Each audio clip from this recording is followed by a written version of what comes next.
une nouvelle vidéo et cette fois il va s'agir de la deuxième partie de mon bilan du Cold Winter Challenge avec donc mes avis lecture.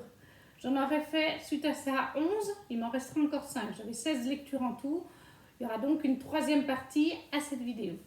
On va tout de suite commencer avec dans le menu sorcellerie hivernale pour le sous-menu Yule qui était mythe, légende, conte, réécriture de contes. On devait choisir une de ces thématiques. J'ai bien sûr pris Les Chroniques lunaires, le tome 2 de Marissa Meyer, Scarlett.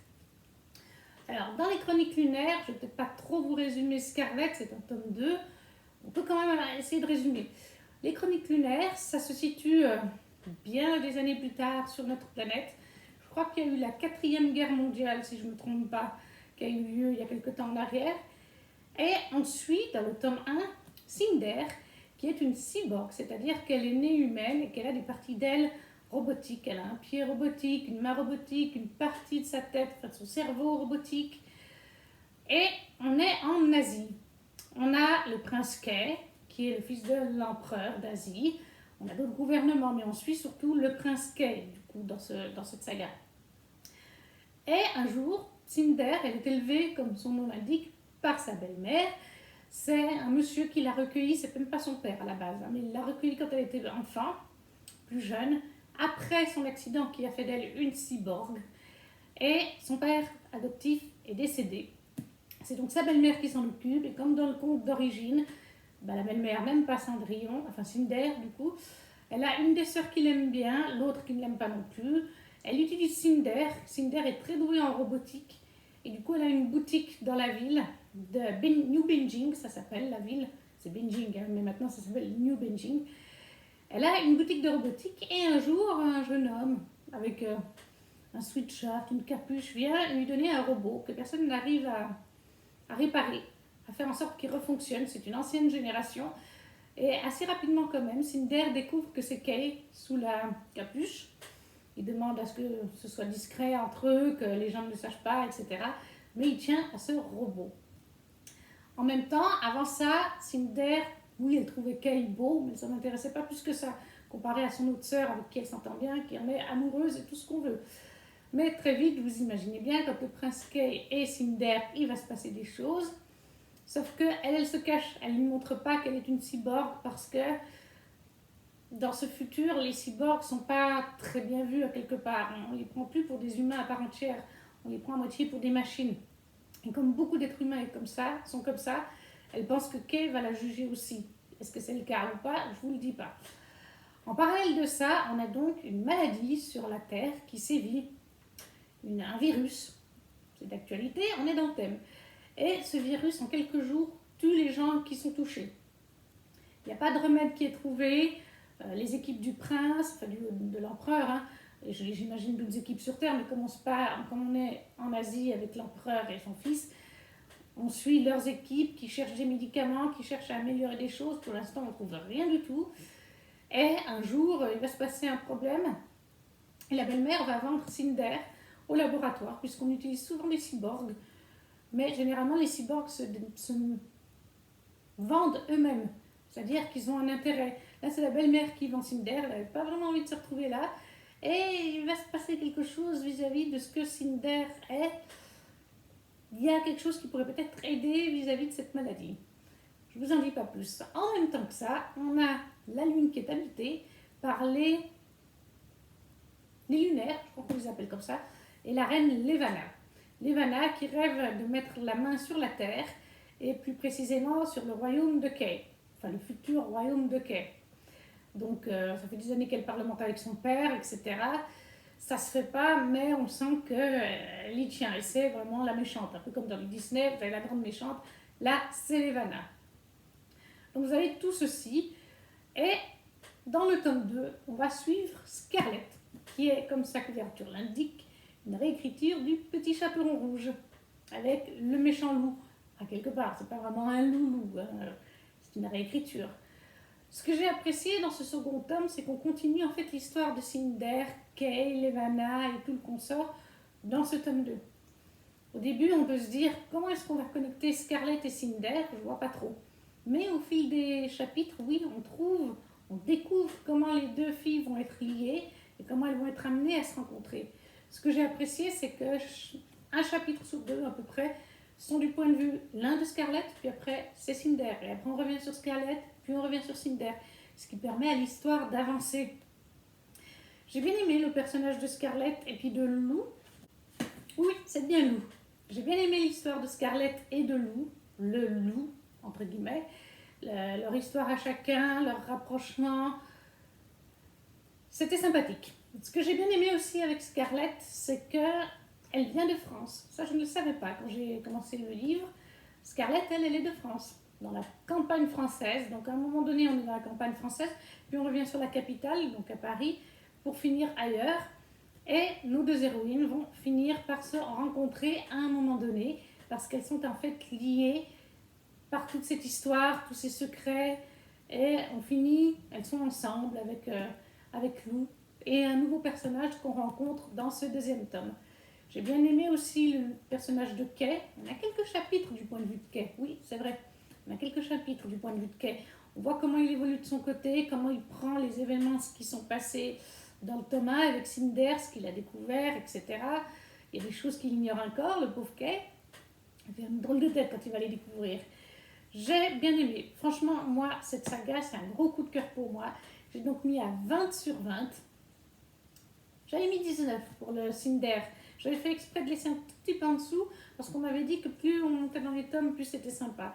Je trouve vraiment la plume de Marissa Meyer addictive au possible. Elle se lit super facilement. On ne voit pas les pages passer. Je crois que j'ai lu en 3 ou 4 soirs. Alors vous allez me dire, oui, mais c'est quoi 3 ou 4 soirs? Mais je vous rappelle que je lis 3 ou 4 livres à la fois. Et en ce moment, je lis souvent un livre en VO, donc en anglais, en même temps que mes autres lectures. Donc lire ça sur 4 soirs, avec une lecture en VO plus un ou deux autres livres à côté, ça veut clairement dire que si je lisais qu'un livre à la fois, je l'aurais lu en une soirée. Voilà. C'est vraiment une plume facile à lire, il y a quelques intrigues. Alors oui, des fois, on devine un petit peu des choses.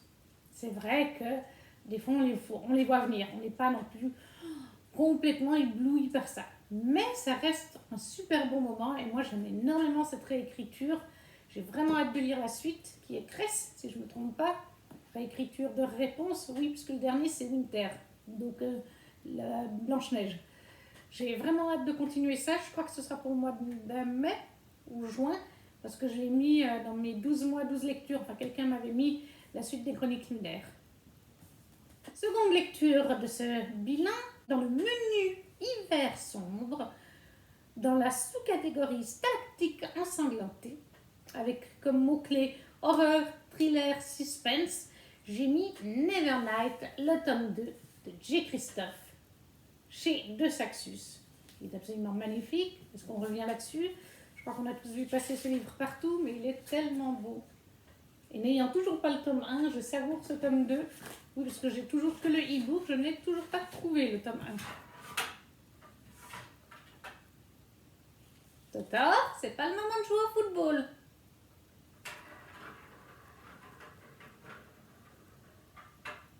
J'ai mis Nevernight en thriller, suspense. Je pense que ça va quand même horreur, peut-être pas quand même, c'est pas de l'horreur, mais du thriller et du suspense. Suspense surtout, il y en a, oui. J'ai trouvé ce tome 2, déjà, il faut que je vous le dise, ça a été un énorme coup de cœur, je lui ai mis 20 sur 20. Je me rappelle plus si le tome 1 j'avais mis 18 ou 19, mais en tout cas c'était dans ces eaux-là, j'avais déjà passé un super bon moment, mais j'ai vraiment eu un gros coup de cœur pour ce deuxième tome. Ce tome est différent du premier, il faut quand même le savoir, je pense que ça se voit sur sa couverture. On voit un casque de gladiateur, on voit une épée de gladiateur, on n'est plus à l'école, on n'est plus dans l'apprentissage pour Mia. À l'église rouge, comme dans le premier tome. Est-ce qu'elle a réussi à s'intégrer à l'église rouge ou non? Ça, je ne vous le dis pas, au cas où si vous n'avez pas lu le premier tome, c'est la surprise. Mais on est sur toute autre chose. Et en l'occurrence, Mia réalise que si elle veut arriver à atteindre les 3 hommes qu'elle veut éliminer, dont Skyva, qui est le haut placé du royaume, hein, c'est comme un roi, c'est le chef du gouvernement, quoi, quelque part. Si elle veut pouvoir le tuer, parce qu'il ne sort que très peu, sans garde, etc., et Duomo, il me semble que l'autre c'est Duomo, qui est un représentant de l'église dans cet univers, Si elle veut pouvoir les approcher, elle ne peut le faire que d'une seule façon. Parce que Duomo, il a toujours sur lui un pendentif. Quand ce pendentif est autour du cou de quelqu'un, ou qu'elle le voit même, ses ombres, en l'occurrence un gentilhomme, son ombre chat, disparaît. Merci Thor. Il disparaît, il s'enfuit parce qu'il ne supporte pas cette lumière divine. Et Mia non plus, elle est affaiblie, elle peut presque plus bouger. Il n'y a qu'un seul moment où Duomo enlève ce pendentif, c'est durant la finale, on va appeler ça comme ça, mais il y a un nom spécial, des gladiateurs qui se jouent dans une arène. Il y a plusieurs étapes dans plusieurs villes. Et lors de cette finale, ils refont une scène mythique de leur histoire et il est obligé d'enlever ce pendentif. Et en même temps, il y a Skyva qui vient avec lui pour donner la liberté aux gladiateurs qui aura réussi. Parce que les gladiateurs ne sont pas libres, ce sont des formes d'esclaves, mais pas à faire des travaux de basse besogne. Non, c'est des esclaves de guerre. Ils s'entraînent pendant toute l'année et tout. Ils vont faire les différents tournois dans les différentes villes. Et celui qui gagne vraiment la finale, le dernier vivant, tous les autres sont morts, remporte le tournoi, remporte sa liberté et les deux hommes viennent devant lui. Mia, elle se dit qu'il n'y a que comme ça qu'elle pourra les avoir les deux en même temps parce qu'ils ne viendront avec aucun garde. Même si elle se fait tuer après, elle n'en a rien à faire. L'important pour elle, c'est de venger sa famille. Voilà.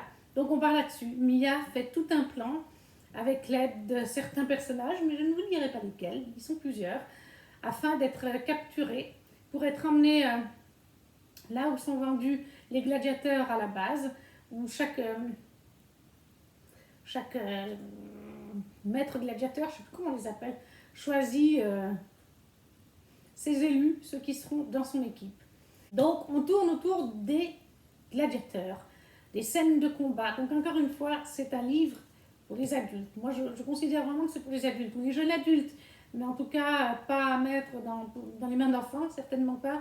Et même des jeunes ados, je trouve qu'il y a beaucoup de sang. Dès les premières pages, il y a du sexe, du sang, du sexe, du vocabulaire vulgaire aussi, bien entendu. Donc ça ne conviendra pas à n'importe qui. En plus, il est assez gros, il se passe beaucoup de choses. Maintenant, moi, je n'ai pas vu les pages se passer et je crois que je l'ai lu en quelque chose comme 5 ou 6 jours à peine, ce tome 2. Ça a été beaucoup plus vite cette lecture que celle du premier tome, que j'avais pourtant adoré. J'ai vraiment trouvé l'histoire addictive, la plume de J. Christophe addictive au possible. Moi, j'aime bien le fait qu'ils mettent des notes de bas de page. Bon, alors des fois, elles sont très longues. Il y a une fois dans ce tome, on est au milieu d'une scène de gladiati, et il nous a fait la petite astérix pour nous mettre une note de bas de page. J'ai été la lire, elle durait pratiquement une page, et à la fin, J. Christophe nous sort comme ça. Et vous avez arrêté une scène de combat très intéressante, juste pour lire une note de bas de page complètement inintéressante au final. Vous êtes un peu fou, ou un truc dans le genre. Il se moque de nous en fait, quelque part. Ça m'a bien fait rire. Mais ces notes de bas de page, je trouve qu'elles sont sympas, parce que parfois ça permet de sortir du récit. Si on est dans un moment sanglant, ou qu'on vient de finir un moment sanglant, ou intense, ça permet d'avoir des fois une petite touche d'humour quelque part. J'ai franchement adoré ce tome 2. Et la fin, si vous n'avez pas le tome 3, il sort dans quelques mois. Je crois qu'il sort en mai.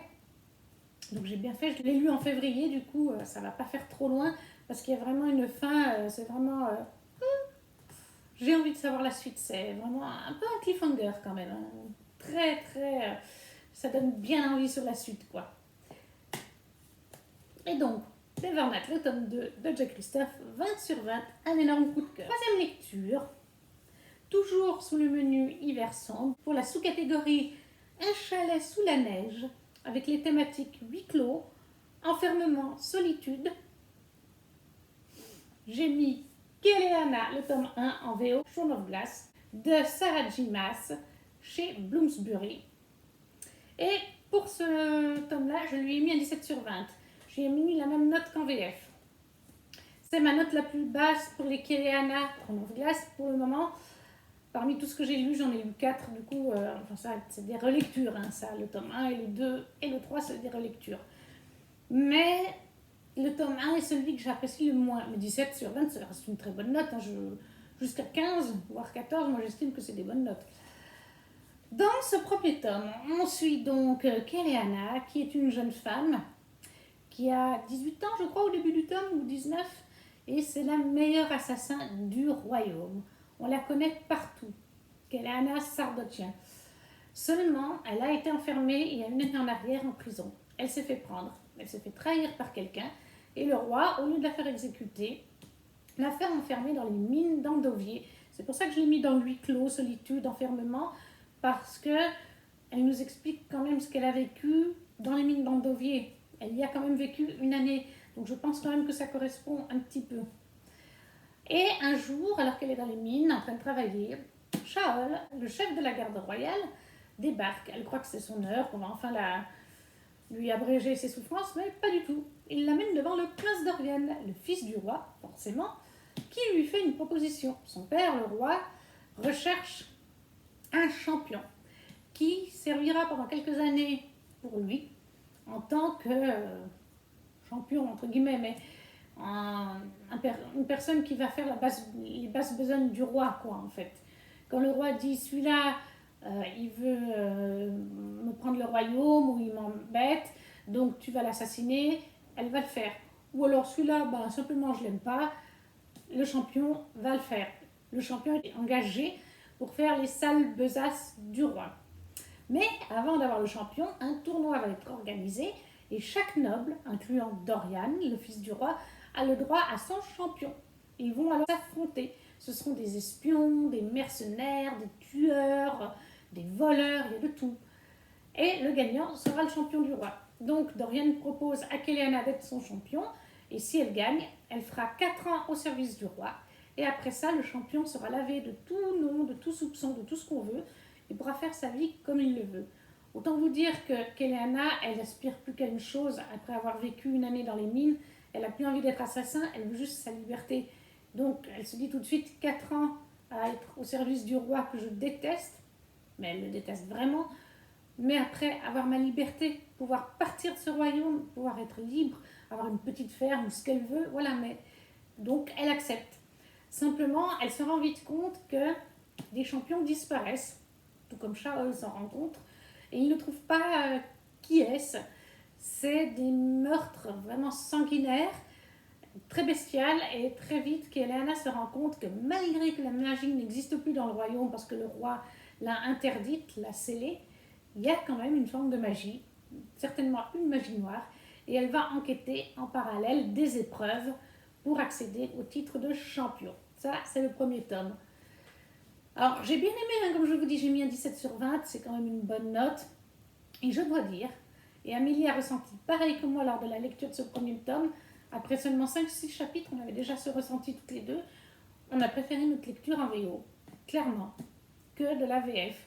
On ne saura pas vous dire qu'est-ce qui nous chagrine en VF, qu'est-ce qui fait qu'on préfère le lire en VO, mais on comprend quand les gens disent lisez Keleana en VO si vous pouvez, parce que ça met trop de temps en VF pour être traduit, parce qu'il y a des fois des ressentis qui sont tournés différemment en français, ou même des passages apparemment qui manquent, il y a des phrases ou des petits passages qui manquent en français. On comprend parce que c'est vrai qu'en VO, il est beaucoup plus intéressant, enfin il nous donne encore plus envie d'y aller et de le continuer qu'en VF. Même si ça a déjà été une bonne lecture en VO, il a quelque chose en plus. Pourtant, je lis beaucoup de VO, hein. Il y a des livres, que ce soit en VF ou en VO, ils sont à part égale. Je les trouve très bien traduits, je les trouve très bien. Mais là, il y a quelque chose en plus dans la VO que la VF n'a pas su retranscrire pour l'univers de Keleana. On n'arrive pas à mettre le doigt dessus, mais il y a quelque chose. Voilà. Donc, ce premier tome de Keleana. Pour moi, les personnages sont toujours aussi addictifs. Moi, j'adore Dorian.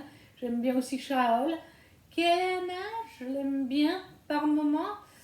Mais je trouve qu'elle est un peu trop changeante entre deux personnages. Voilà, parce qu'il y a un peu un love triangle, on va dire, entre Keleana et deux personnages. Mais après, est-ce qu'on peut lui en vouloir d'avoir un caractère des fois un peu en dents de scie et d'avoir des sentiments, entre guillemets, pour deux hommes, étant donné qu'elle a été enfermée à 17 ou 18 ans, comme je vous dis, avec une année en prison, et avant ça, c'était une tueuse. Elle a eu qu'une seule relation amoureuse avec Sam pendant quelques semaines, c'est dans le 0.5. Donc, est-ce qu'on peut lui en vouloir, vu son jeune âge, vu son enfermement, elle n'a pas vraiment vécu, vu son métier, qui plus est d'assassineuse, d'être peut-être perdue entre deux garçons, d'avoir un caractère des fois qui déplaît aux gens, parce que moi, voilà, je sais que je ne suis pas la seule. Il y a des gens qui disent qu'Eleana n'est pas évidente dans le premier tome. C'est vrai que, et même dans le deuxième d'ailleurs. Mais moi, ça reste un très bon moment. Et là d'ailleurs, on va commencer le tome 3 bientôt. Ensuite, j'ai lu pour le menu marché dans la neige, dans la sous-catégorie forêt enneigée. La thématique c'était animaux, écologie, nature rethink. Et je me suis dit, j'ai ce qu'il me faut avec Tiziri, le premier tome d'Alexiane Delis chez Plume Blanche. Le choix d'Astar. Vous avez entendu la petite cloche, c'est parce que le titre, la petite cloche avec Apple, là, le machin, là. Il croit que je dis à chaque fois le nom de l'application, vous savez, pour chercher à l'oral. Je vais éviter de vous le redire trop souvent. Donc, le choix d'Astar. Et je lui ai mis un joli 18 sur 20. C'est mon premier Alexiane Delis. Il y en a plusieurs que j'ai dans ma wishlist d'elle, mais c'est le premier que je lis. Je l'ai reçu des éditions Plume Blanche dans leur Mystery Box qui faisait vers le mois d'octobre, novembre, où on avait 3 livres à paraître en 2022 avec des goodies. Je vous ai fait les ouvertures sur ma chaîne en vidéo et j'avais lu ce premier tome. Donc j'étais vraiment ravie parce que je l'avais vu dans le catalogue. Il me faisait très très envie. La couverture me faisait très envie. Le résumé me faisait très envie. On y suit donc cette jeune femme, Tiziri. On est sur notre planète, mais dans le futur. Les êtres humains ont pratiquement été anéantis par une race extraterrestre qui ont débarqué un jour, les écomères, et qui ont tout modifié la nature. Parce qu'ils avaient un lien avec la nature ou des technologies qui le permettaient. Ils ont modifié des animaux. Donc vous allez vous retrouver avec un animal, je ne sais plus comment il s'appelle maintenant, parce que j'ai eu il y a quelques semaines. Mais c'est un mélange d'un caribou, genre avec un cerf, avec je ne sais plus quel autre animal. Et sur son corps, vous avez à un endroit des champignons qui poussent. Sur ses bois, vous avez genre des petites baies des bois qui poussent. Donc ça vous fait la viande comme les fruits. Ça vous fait un peu tout sur l'animal. Ils ont aussi modifié les plantes, etc. Ce qui fait que maintenant, la nature est hostile à l'être humain et elle est agréable pour les commères. Par exemple, vous avez des lianes qui essayent de s'entortiller autour de vos chevilles, vous fouettez le visage parce qu'elles sont copines avec les écomères et que les écomères n'aiment pas les humains. Parce que les humains, bon, on ne sait pas trop pourquoi d'ailleurs. Tiziri ne sait pas pourquoi, mais c'est comme ça depuis un certain temps. Les humains et les écomères ne s'aiment pas et l'humanité a presque été exterminée par la nature et les écomères. Tiziri vit dans un petit village, sous un dôme. C'est au niveau de l'Afrique, il me semble, si je me rappelle bien. C'est les seuls survivants, apparemment, dans ce dôme. Et elle fait partie des chasseurs. Ils ont un nom précis, mais maintenant, je ne sais plus comment on les appelle. Seuls les chasseurs peuvent sortir en dehors du dôme pour chasser la viande qui servira à nourrir le dôme, le village des survivants, qui servira aussi à faire des nouvelles peaux, des nouveaux vêtements avec les peaux. Les os de certains animaux peuvent servir à faire des arcs, des flèches, etc. Mais seuls les chasseurs sortent. Et Tiziri en est une. Mais elle n'est pas comme tous les habitants du village. C'est une albinos. C'est-à-dire qu'elle est toute blanche. Voilà, elle a un problème de pigmentation. Et on découvre petit à petit plein de choses vis-à-vis de cet univers. C'est dur de vous en parler sans vous spoiler. Mais Tiziri va découvrir des choses. On lui cache des choses. Son peuple, enfin les anciens de la tribu, cachent des choses vis-à-vis de leur race, vis-à-vis des écomères et de la nature. Et Tiziri va faire ses découvertes petit à petit. J'ai énormément apprécié. Je vous dis, je n'aime pas le nom du personnage. Vive l'application. J'ai vraiment apprécié cette lecture parce qu'on est vraiment plongé au cœur de la nature. On a aussi le fait que comme elle est albinos, j'évite de dire son prénom pour l'appareil, comme elle est albinos, elle est aussi mal vue par sa tribu. Et ça j'ai trouvé super parce que en vrai, dès qu'on a une différence, qu'on est albinos ou qu'on est homosexuel ou qu'on est transgenre ou qu'on est de couleur aussi, on est tout de suite mal vu par la société globale. Et ça j'ai trouvé que c'était bien traité parce que vraiment ce qu'elle subit, Tiziri, c'est pas facile. J'ai beaucoup apprécié les twists de ce livre, les retournements de situation.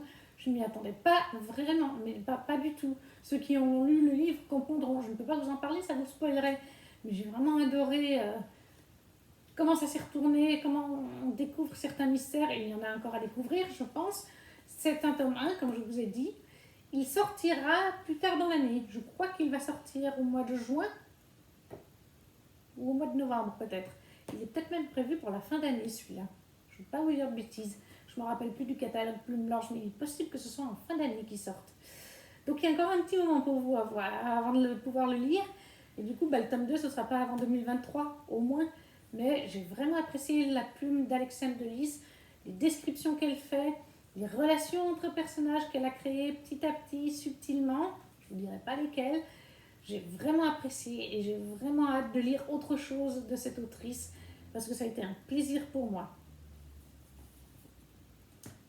Et le dernier livre dans le menu Cocooning hivernal, la sous-catégorie Vitrine de Noël, qui était roman graphique, manga, BD, illustré.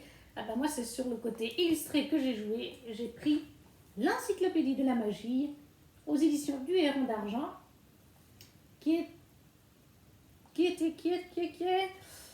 écrit et réalisé au niveau des dessins. Vous avez Guillaume Songuet, David Chapoulet et Vanessa Calico. Je crois que Vanessa Calico, c'est celle qui fait les dessins. Il est absolument magnifique. Je vais essayer de vous en trouver un ou deux. C'est catégorie beau livre, bien sûr. Bah, tiens, regardez par exemple là. Très très beau. Les illustrations, vraiment. Les beaux livres chez le Héron d'Argent. Rien que pour les illustrations, elles valent la peine. Regardez-moi ce phénix. N'est-il pas magnifique? Et bien là, on était sur l'encyclopédie de la magie, tout simplement. Hein. Regardez.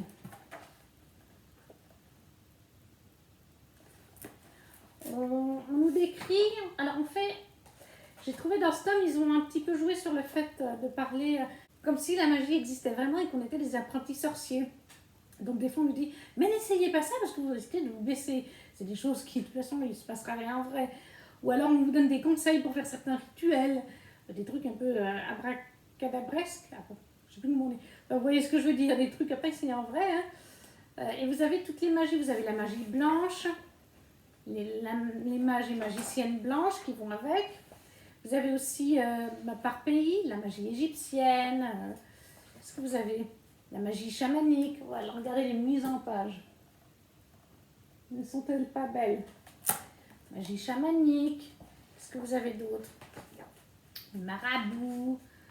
Les mages et magiciennes du cycle arthurien. La légende d'Arthur. Magie japonaise. Après, vous avez aussi les magies noires. Le procès des sorcières de Salem. Le trésor du dragon. Vous avez des créatures aussi, est-ce que je vous trouve? Les dolmens et les druides. La licorne dans la forêt de Brocéliande, par exemple. Vraiment un très très beau livre. Les illustrations sont magnifiques. J'ai passé encore un très très bon moment à découvrir certaines formes de magie. Ou certains magiciens, mages, druides, certaines créatures. Bon, après les créatures on les connaît plus facilement. Et pour ce livre, je lui ai mis un 16 sur 20. Ce qui reste une très bonne note, mais c'est vrai que comparé à d'autres livres du Héron d'Argent, dont un que j'ai lu après celui-là pour un autre challenge, l'encyclopédie des animaux fantastiques, pour lequel j'ai eu un gros coup de cœur, celui-là était pour moi un petit peu en dessous. Je ne sais pas trop vous dire pourquoi. Est-ce que ça vient des textes peut-être? Parce qu'on en découvre, mais peut-être qu'on en découvre un peu trop. Bon, c'est-à-dire qu'il y a beaucoup de figures emblématiques, beaucoup de styles de magie dans différentes parts du monde. Et du coup, c'est vrai qu'on fait ça sur une page ou deux. Et peut-être qu'il y avait un trop-plein à un moment donné. J'ai peut-être eu trop de magie d'un seul coup, de différentes parties du monde, que je finissais un petit peu peut-être par me mélanger les différents trucs. Mais ça reste 16, une très bonne note. J'ai passé un super bon moment. Et si vous appréciez les magies en tout genre, que c'est des univers qui vous plaisent, je pense que ce livre vous plaira forcément. En plus, comme je vous dis, les illustrations sont magnifiques. C'est vraiment des livres à avoir. Moi, il y en a encore plein de cette collection de beaux livres chez le Héron d'Argent qui me font de l'œil. Mais je peux que vous les conseiller. Et voilà, pour cette update lecture, c'est terminé. J'espère qu'il vous a plu. N'hésitez pas à me laisser un commentaire, à me dire lequel de ces livres vous avez déjà lu ou s'il y en a qui vous font de l'œil. J'aime bien discuter avec vous en commentaire. N'hésitez pas non plus à liker la vidéo et surtout à la partager. Ça permet au petit contenu de se faire connaître, ce qui est aussi très important. Et si vous arrivez sur la chaîne à vous abonner, ça fait aussi toujours plaisir. On se retrouve très vite pour une nouvelle vidéo. Ciao, ciao!